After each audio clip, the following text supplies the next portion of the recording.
Bon alors bonsoir à tous. Nous sommes dans notre première causerie sur la question de l'homme, euh, qui fait suite en fait. C'est un prolongement, même si ceux qui n'ont pas été là l'année dernière ne vont pas forcément perdre le fil. C'est pas dans ce sens-là que je dis la chose, mais c'est la continuité évidente des causeries que nous avons eues l'année dernière sur la création.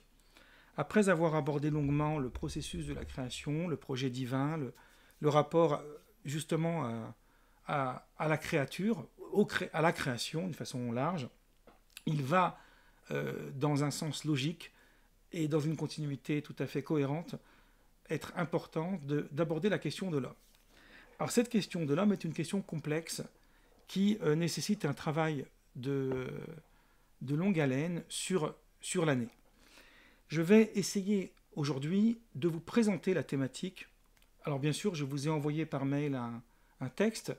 Vous devez normalement, ceux qui ne l'ont pas lu, c'est pas grave, mais ceux qui l'ont lu, vous avez déjà pris un petit peu connaissance. Alors les idées qui vont être abordées au travers de notre travail dans ce texte, sont des idées qui vont être distillées sur toute l'année. Mais il y a plusieurs points importants que j'aimerais définir avec vous qui vont être abordés cette année, et donc en présentant un petit peu le cours. Tout d'abord, la question de l'homme, d'entrée de jeu, est une question centrale dans la Bible. Alors ici, nous ne lisons pas forcément la Bible sous l'angle forcément théologique ou sous l'angle forcément religieux, mais aussi dans son acception universelle, c'est-à-dire à partir d'un élément qui nous ramène à une sorte de réflexion philosophique et universelle sur ce que Chouraki appelle le glébeux, en fait, cet Adam qui est créé, mâle et femelle, et qu'après, bon, maintenant il est mâle et femelle en deux parties. Hein, nous avons abordé ça longuement l'année dernière, en fin de parcours. Donc là, ce qui est important de comprendre, c'est quel est le projet, en fait, de la création de l'homme. On va s'apercevoir que dans le récit de la création, il n'y a pas de mission spécifique assignée à la création, ou très peu. Puis quand on arrive à Adam, tout à coup, il y a un dialogue personnel entre Dieu et l'homme. Ce dialogue personnel va se prolonger à travers l'histoire de la Genèse et va nous permettre de réfléchir à notre tour sur cette question de la place de l'homme dans l'économie de la création. Alors, ici, je ne suis pas, même si on abordera un petit peu ces champs-là, mais ce n'est pas mon problème, je ne suis pas sur un champ écologique, ni sur un champ lié à la question de la morale, même si toutes ces questions sont importantes, hein. Simplement elles sont secondaires. Ce qui m'intéresse, c'est comprendre le cœur de la pensée juive au travers une réflexion qui a été initiée d'abord dans la Bible elle-même, puis ensuite dans le Midrash, dans le Talmud, etc. Nous allons essayer de voir un petit peu tout ça ensemble d'une façon méthodique et didactique. Je vais vous relire ce psaume parce qu'il y a quelques éléments intéressants que je voudrais aborder avec vous. Le psaume 8, en fait, c'est le cœur de notre thématique.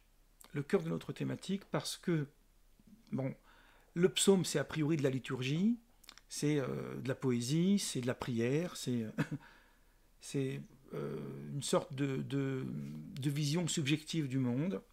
Mais il y a en réalité un discours philosophique caché dans les psaumes. Il y a des questionnements qui sont posés, des réponses qui y sont apportées. Et le psaume 8, en fait, résume notre problématique.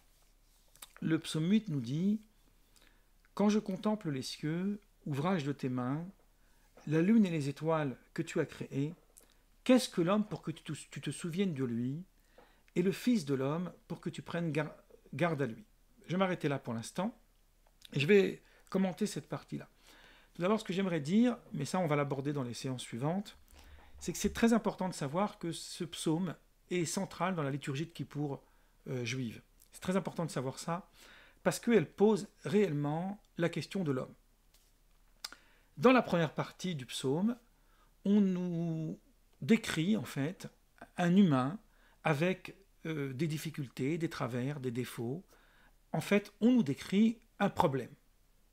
Problème face à l'homme, qui en fait, on ne comprend pas trop bien pourquoi Dieu tout à coup va s'intéresser à lui. on ne comprend pas très bien pourquoi le Fils de l'homme, ce glébeux, comme dirait Chouraki, je le dis avec humour parce que je ne suis pas d'accord avec sa traduction, mais justement c'est fait exprès, c'est pour ça que j'utilise ça avec humour. Qu'est-ce que ça vient faire là en fait? Qu'est-ce que ce Adam, tout à coup, devient l'élu de la création? Ici, quand je dis l'élu de la création, ce n'est pas dans le sens écologique, on ne va pas rentrer là-dedans, mais c'est dans le sens du contexte biblique qui projette l'idée que le monde n'est pas fini, il n'est pas terminé au moment où Dieu le crée à la fin des 6 jours, et il donne à l'homme la mission de parachever l'œuvre divine. Et on va voir de quelle manière les choses elles sont pensées à la fois dans la Bible, mais dans les textes qui vont suivre. Donc tout d'un coup on dit mais qu'est-ce que l'homme pour que tu te souviennes de lui? Et donc on décrit ici l'aspect matériel, l'aspect inférieur, peut-être la médiocrité on pourrait dire de l'homme. Et puis ensuite, tout à coup, on nous déclare quelque chose qui change la donne. Qu'est-ce qu'on nous dit? Tu l'as fait de peu inférieur à Dieu. Alors, ça c'est une traduction que j'ai choisie de la seconde, pour aller vite. Mais en fait, dans le texte hébreu, la phrase elle est dite différemment. Elle est dite Vatrasreu me'at me Elohim. Et on pourrait traduire Vatrasreu, tu lui as fait manquer un tout petit peu pour être Dieu lui-même en fait. C'est ça la traduction. Tu lui as enlevé un petit peu pour être un Dieu, pour être une divinité. On verra que c'est une idée très importante d'un point de vue midrashique. Mais c'est une traduction hébraïque qui est très difficile littéralement. Donc on a choisi la traduction « Tu l'as fait de peu inférieur à Dieu et tu l'as couronné de gloire et de magnificence. Tu lui as donné la domination sur les œuvres de tes mains. Tu as tout mis sous ses pieds. » On le voit malheureusement aujourd'hui et pas toujours pour des bonnes causes, à quel point l'homme peut, par ses moyens, saccager la nature. Il peut agir à sa guise sur tout le monde qui est devant lui. Donc, il est plus responsable du jardin d'Éden, si on peut dire, dans ces cas-là. Il devient dominant d'une création comme un souverain du monde. Ici, quand il dit « tu lui as donné domination sur les œuvres de tes mains », il ne s'agit pas en fait d'une ordination, d'une ordonnation, d'un ordre, mais il s'agit d'un constat de la place de l'homme dans l'univers. Tu as tout mis sous ses pieds, les brebis comme les bœufs, et les animaux des champs, les oiseaux du ciel, et les poissons de la mer, tout ce qui parcourt les sentiers des mers. On voit donc ici quelque chose de absolument fascinant. Qu'est-ce que l'homme pour que tu te souviennes de lui? Donc d'un côté, il y a une insignifiance de l'homme, et de l'autre côté, un pouvoir presque infini que l'homme a sur la création. Alors, évidemment, ce pouvoir est à double tranchant, puisque ça nécessite une immense responsabilité d'un côté, et de l'autre côté, une capacité de pouvoir dévier de cette responsabilité et détruire le monde. L'homme a ce pouvoir. Malheureusement, on le voit encore aujourd'hui, on n'est pas encore sorti de la barbarie après des milliers et des milliers d'années de civilisation, et souvent, l'histoire est là pour nous le rappeler, malheureusement. Donc, dans cette liturgie de Kippour, je voudrais ici vous éveiller deux éléments importants. Les idées que je donne maintenant sont des idées qui introduisent le cours. On fait toujours comme ça, les 3-4 premiers cours sont des idées que je pose comme ça. C'est une sorte de décor. Et lorsqu'on va rentrer dans le vif du sujet, ces éléments vont nous servir et vont nous aider à mieux comprendre ce qui va être dit ensuite. Donc, cette idée-là, elle rejoint, je vous l'avais dit dans le mini-article, le verset de la Genèse 1,28, où, une fois qu'Adam est créé, il reçoit pour ordre de Dieu « Croissez et multipliez, remplissez la terre et conquérez-la et non pas soumettez-la », c'est une très mauvaise traduction. « Ayez autorité sur les poissons de la mer et sur les oiseaux du ciel, sur tout vivant qui remue sur la terre. » Donc, l'homme a cette capacité, il a une mission qui devrait normalement lui assigner une responsabilité, mais qui peut, parce qu'il a son libre arbitre, dévier et au contraire être un élément qui va détruire le monde. Donc ces deux idées sont fondamentalement justes, et c'est d'ailleurs je peux même dire qu'une est la raison de l'autre. C'est-à-dire que si l'homme n'avait pas la capacité de construire le monde, il n'aurait pas les capacités de le détruire. Et s'il n'avait pas les capacités de le détruire, il n'aurait pas les capacités de le construire. Donc l'homme, maintenant, il est confronté à un choix, il a un libre arbitre, et c'est ce libre arbitre qui va faire le chemin qu'il va choisir. Donc ça, c'est le premier point. Lorsque Dieu donc donne à Adam comme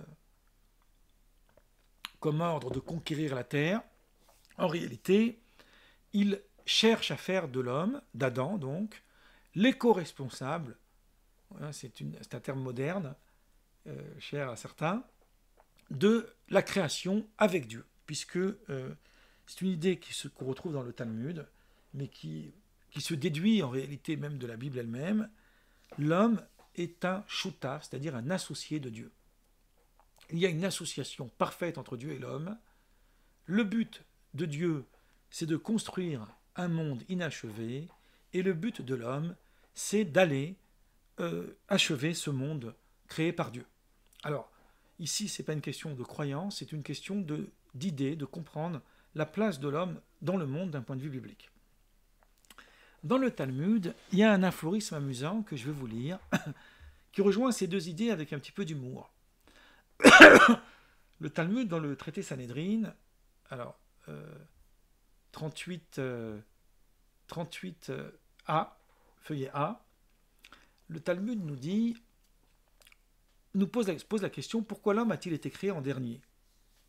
Alors, dans le récit de la création, dans le premier récit, puisqu'il y en a deux, vous verrez que, ça on l'a vu beaucoup l'année dernière, que Dieu crée le monde en 6 jours. Alors, on ne rentre pas ici dans les détails de ces jours-là, toute l'année dernière, on a abordé ça. Et à la fin du 6e jour, c'est-à-dire à la minute même de l'entrée du Shabbat, l'homme est achevé, est créé. C'est une idée importante qui va nous être intéressante dans le suivi de l'année, même si on l'a déjà vu l'année dernière. Donc, Dieu crée l'homme unique, en dernier, unique oui, mais en dernier, pour l'instant, ce qui est important, c'est de dire qu'il est en dernier. Et le Talmud pose la question, pourquoi a-t-il été créé en dernier? On pourrait imaginer que ce qui est le plus important est créé en premier. Or là, il est créé en dernier. Alors, deux réponses sont données dans la Bible, dans le Talmud, qui sont deux réponses paradoxales, je ne veux pas dire contradictoires, mais qui ont un sens inverse. Première réponse, c'est que le Talmud nous dit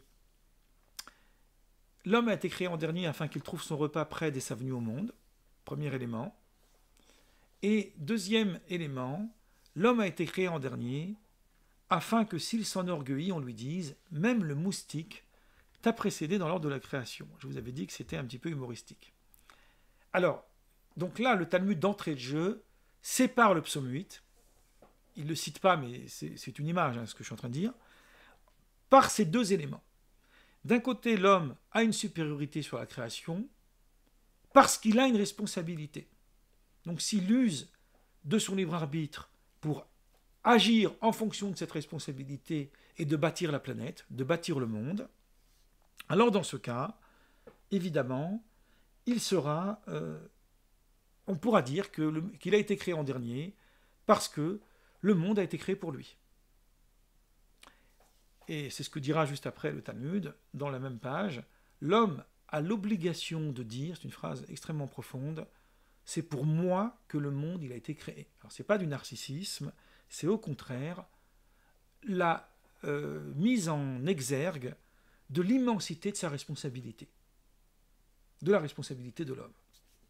Et de l'autre côté, si l'homme s'enorgueillit, c'est-à-dire si en fait il n'agit pas dans sa mission et qu'au contraire il use de son énergie comme destructeur, et bien dans ce cas on dira même le moustique t'a précédé dans l'ordre de la création. Autrement dit, ce qui a été créé avant toi est supérieur à toi, mais tu peux leur être supérieur à condition que tu suives ta mission. C'est-à-dire que, je vais dire ici une petite parenthèse amusante, même si c'est plutôt philosophique, sur la question de l'humanisme. Prenons cette question au sens philosophique. L'humaniste, c'est a priori, je ne parle pas du sens moral, on va laisser pour l'instant le sens moral de côté, on y reviendra. L'humanisme, a priori, c'est celui qui croit en l'homme. Mais qu'est-ce que ça veut dire croire en l'homme? Est-ce qu'on peut continuer de croire en l'homme après Hitler? Est-ce qu'on peut continuer de croire en l'homme après des tyrans, après Poutine aujourd'hui, et d'autres tyrans qui existent sur la Terre? pouvons-nous raisonnablement continuer de croire en l'homme? Mais en réalité, la réponse est dans le psaume 8, justement. La réponse est dans le psaume 8. La foi que nous portons en l'homme contient en elle les deux éléments. C'est-à-dire, autant l'homme a les capacités de devenir un monstre, autant il a les capacités de devenir le plus honorable des êtres humains. Le Maïmonide, dans un texte, dit, on cite souvent Maïmonide dans nos causeries, vous le savez déjà, dit que tout être humain, de n'importe quelle nation qu'il appartienne, peu importe d'où il vient, il a les capacités de parvenir à un degré aussi grand que Moïse, ou aussi dramatique, aussi tragique, qu'un Jéroboam, fils de Nabat, alors parce qu'il cite une référence biblique, aujourd'hui on pourrait dire un Hitler, parce que Jéroboam, fils de Nabat, c'est celui qui a commis les pires crimes d'Israël. C'est un roi d'Israël qui a été terrifiant. Et Maïmonide nous dit en réalité, ces deux voies procèdent de l'humain. Nous avons en nous les capacités d'une voie ou de l'autre voie. Autrement dit, la foi en l'homme, ce n'est pas le déni de la réalité, c'est le contraire. C'est la prise en compte des capacités humaines. Que l'homme peut à la fois devenir un monstre, ou il peut devenir un homme d'une très grande hauteur d'âme, un homme d'une grande noblesse. Il peut devenir une personne qui va accompagner le monde vers la droiture. Tout ça, c'est des idées qu'on va beaucoup aborder, notamment chez Soloveitchik. Il y a des textes sublimes à ce sujet. Je vais vous faire un petit peu voyager dans différents textes cette année sur ces sujets-là. Donc ça veut dire en réalité que les deux idées ne sont pas du tout contradictoires, elles sont en réalité complémentaires. L'une est la complémentarité de l'autre. Lorsque nous commettons un acte répréhensible, un acte mauvais, nous devons savoir que c'est à travers les mêmes capacités que nous pouvons agir pour accomplir au contraire des bienfaits et des actions qui seront constructives. Donc ça, c'est l'idée centrale. Ce qui va nous ramener en fait à cette fameuse phrase de Coëlette, de l'Ecclésiaste, que j'ai citée aussi dans l'article, qui nous dit « La supériorité de l'homme sur la bête est nulle, tout est vanité ». Cette phrase est assez importante. Alors, comme j'ai prévu à partir de ce dimanche-là qui va arriver, je ne vais pas pouvoir commencer, mais dimanche prochain, c'est-à-dire à partir du 18 septembre, on va faire la Bible autrement, on va commencer. Donc on aura beaucoup de choses ensemble à travailler sur l'Ecclésiaste. Là, je vais passer vite sur ce point, mais qui est un point essentiel. Je vais le dire très clairement. Coëlette, c'est pour moi, l'Ecclésiaste, donc, le livre le plus important de toute la Bible. Réuni, Ancien et Nouveau Testament. Hein, bon. Laissez-moi oser aller jusque-là, tout simplement parce que c'est un chemin de vie universel. Que l'Ecclésiaste, a priori, n'a pas de lien direct avec le judaïsme. La seule référence qu'on trouve, c'est Jérusalem, qui est mentionné au début. C'est tout. Alors qu'en réalité, c'est pour ça d'ailleurs que dans le Talmud, il y a eu des débats pour savoir s'il fallait l'inclure dans le canon biblique, alors qu'en réalité, il est le cœur de toute la pensée juive. Il faut savoir que même Spinoza, pourtant fâché par les affaires de la Bible, s'est beaucoup inspiré de Coëlette, de l'Ecclésiaste. Alors, ce qui est intéressant ici de dire, c'est pas de présenter tout de suite l'Ecclésiaste, je le ferai une autre fois. Ce qui est intéressant de dire ici, pourquoi je fais ce préambule, parce que l'Ecclésiaste est un livre qu'il faut lire en miroir. Si vous avez l'intention de lire un livre pessimiste, lisez Coëlette, vous êtes dans du Schopenhauer. Mais si vous avez l'intention de lire un livre optimiste, un livre qui est une ode à la joie et un hymne à la jouissance, lisez l'Ecclésiaste, et là, vous allez voyager plutôt vers la pensée spinoziste. Je parle pour les philosophes, hein, pour la théologie, on le dira d'une autre façon, mais c'est toujours pareil. En réalité, il y a deux méthodes pour lire l'Ecclésiaste. Il y a la méthode qui consiste à dire, l'Ecclésiaste pose des aphorismes les uns à côté des autres, d'une façon cohérente, pour nous renseigner sur des choses. sur la vanité du monde, par exemple. Mais il y a une autre lecture qui est une lecture en miroir, c'est-à-dire une lecture inverse. Quand je dis en miroir, c'est quand on prend un texte, on le met devant un miroir, on a le texte à l'envers. C'est qu'en réalité, Qoheleth explore le monde. Et il découvre la vanité du monde, et c'est à travers cette découverte qu'il donne au monde un sens. Voilà en gros ce que nous allons essayer d'aborder dans d'autres causeries. Donc lorsque on voit la phrase telle qu'elle est formulée dans l'Ecclésiaste, on s'aperçoit que Qoheleth, en fait, ne dit pas que l'homme que l'homme n'est pas supérieur à l'animal. Il dit le contraire en réalité. C'est pour ça qu'il faut le lire en miroir. Il dit la supériorité de l'homme sur la bête est nulle. Donc on pose d'abord un axiome, l'homme est supérieur à la bête, y compris d'un point de vue de Qoheleth. Sauf que cette supériorité, elle est nulle. Et pourquoi elle est nulle? Parce que tout est vanité. C'est comme ça qu'il faut lire le verset. Donc du coup, ça a un autre sens. Ça rejoint encore une fois le psaume 8. On est encore dans la même idée. C'est-à-dire que, en fait, à partir du moment où cette supériorité lui donne le choix de pouvoir agir comme créateur du monde ou comme destructeur, alors effectivement, cette supériorité est nulle. Elle n'aura de sens que si l'homme de lui-même choisit de lui donner un sens. Et ça, c'est c'est une clé de lecture sur l'intégralité de l'œuvre de Qoheleth. Quand Qoheleth dit que la vie est nulle et non avenue, tout est vanité, ça dépend du sens qu'on lui donne à cette vie-là, justement. Et je dis souvent cette fameuse phrase de Boris Vian, qui, peut-être inconsciemment, résume l'Ecclésiaste lorsqu'il dit « la vie ne vaut rien, mais rien ne vaut la vie ». En fait, c'est un petit peu ce paradoxe. La vie ne vaut rien, c'est le moustique qui t'a précédé. Rien ne vaut la vie, c'est tu l'as fait de peu inférieur à Dieu. Et même supérieur aux anges. Tout ça, ce sont des idées qu'on va aborder. Donc maintenant, il nous reste quelques minutes avant de finir notre causerie, puis après on passera au débat. On a été un petit peu plus court à cause des problèmes, peu importe. Maintenant, on est bien, on est en famille. Je vais très brièvement décrire les quelques éléments qui vont être abordés cette année. Alors, là, déjà, on vient de voir un élément. On va beaucoup travailler sur ces deux catégories. Donc, il y a maintenant la problématique qui a été soulevée dans l'article que je vous ai envoyé, à savoir Dieu versus, on dit, l'homme. Cette tension qui, en réalité, je ne le dis pas au sens négatif, c'est une tension légitime, c'est un petit peu comme dans une balançoire. On est, en fait, dans une sorte d'association où il y a un projet divin, donc il y a Dieu ici, qu'on soit croyant ou non, prenons-le comme une idée. Je vais paraphraser cette phrase de Lévinas, le Dieu qui vient à l'idée. Donc, parce que ce que j'aimerais, c'est que ce discours s'adapte à tous, pas seulement à ceux qui sont... alors, je respecte tout le monde, et j'aime que ça s'adapte à tout le monde. C'est pour ça que je préviens, l'idée de Dieu est importante, y compris pour toute la pensée universelle. Donc, il y a Dieu d'un côté qui crée un monde pour un but qui lui appartient, qui est peut-être insondable. Lisez Job, par exemple, vous verrez.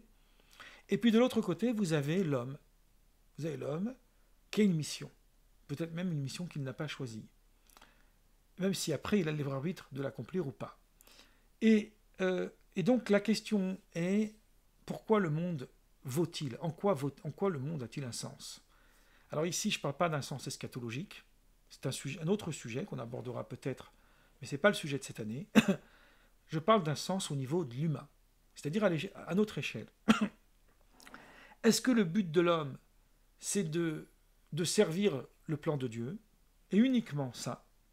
Donc l'idée de la perfection humaine, de son évolution, etc., est secondaire, ou le contraire, ou à l'inverse, on pourrait dire l'inverse, c'est-à-dire on pourrait dire que non, qu'en réalité, la centralité, c'est l'homme.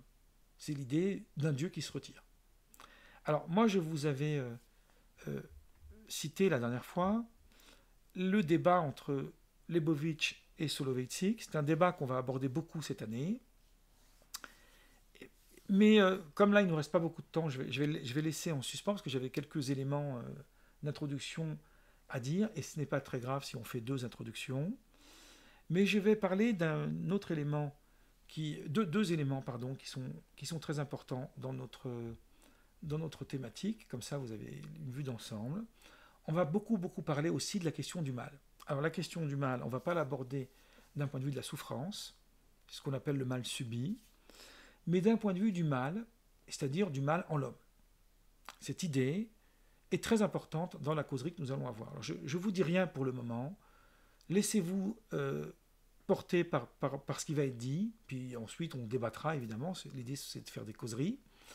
L'idée c'est de comprendre que la question du mal, ce que le Talmud appelle le Yetzer Hara, qu'on traduit par le mauvais penchant, c'est vraiment l'inclination au mal chez Kant. On a les mêmes idées. C'est une idée qui est absolument fondamentale dans la compréhension de l'homme d'un point de vue de l'économie du contexte biblique et midrashique. Donc on va beaucoup aborder cette question-là, au-delà même d'une simple question d'ordre moral. Et un autre élément qui va être important cette année, qui va prendre beaucoup de temps aussi, c'est la question de la providence divine, ou ce que moi j'appelle la présence de Dieu dans l'histoire. C'est-à-dire de quelle manière Dieu agit-il en ce monde? De quelle manière est-il présent? De quelle manière cette présence n'entrave pas la liberté de l'homme? On a beaucoup abordé cette question à la fin de notre travail sur les 8 chapitres. Il y a maintenant une playlist YouTube pour ceux qui veulent consulter. Mais cette question, elle est aussi centrale. C'est-à-dire la providence fait que le monde créé par Dieu, là on va toucher une idée mystique, mais qui est présente même dans la liturgie juive, se recrée à chaque instant. Le monde se recrée à chaque instant, c'est-à-dire qu'il y a bien quelque chose qui est lié à cette providence. Cette providence divine pose indéniablement la question de l'homme. C'est-à-dire quel rapport l'homme entretient-il avec le divin? Quel rapport à la fois intellectuel, quel rapport à la fois moral, peut-être, pourquoi pas, mais quel rapport aussi par rapport à sa propre vie et à son propre destin. Ce sont des idées qui sont extrêmement importantes dans la thématique que nous allons aborder, et il y aura évidemment, au travers de cette réflexion, une confrontation talmudique avec la philosophie kantienne sur le rapport à l'humain. Vous verrez, je vous laisse un petit peu les idées comme ça, d'une façon un peu générale, et puis après on revoit tout ça tous ensemble. Là maintenant je vais m'arrêter parce qu'il faut que je fasse l'enregistrement, donc